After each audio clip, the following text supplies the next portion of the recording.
Sir আজকে রিকশাওয়ালা ছেলে বলে কি মার বুক খালে এসে তার বিচার কি তারা পাবে না? হ্যাঁ, ও কি একটা হাদির মতো একটা মার সন্তান না?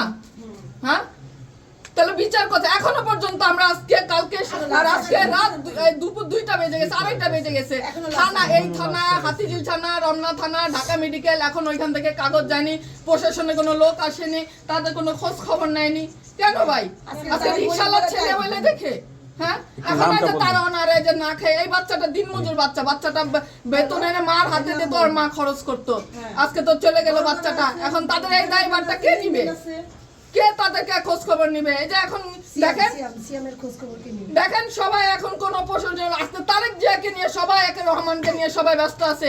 আর এখানে যে একটা বাচ্চার মার কোল খালি হয়ে গেল, মা কি অবস্থায় আছে, তাদের কি একটা কি উচিত ছিল না সরকারের তরফ থেকে একটা লোক এসে তাদের খোঁজ খবর নেওয়ার জন্য? কোথায় তাহলে কাকে আমরা ন্যায় বিচার, আমরা কাকে ভোট দিব, কাকে আমরা এই বাংলাদেশে দাঁড় করা তাদের কাছ থেকে নিব?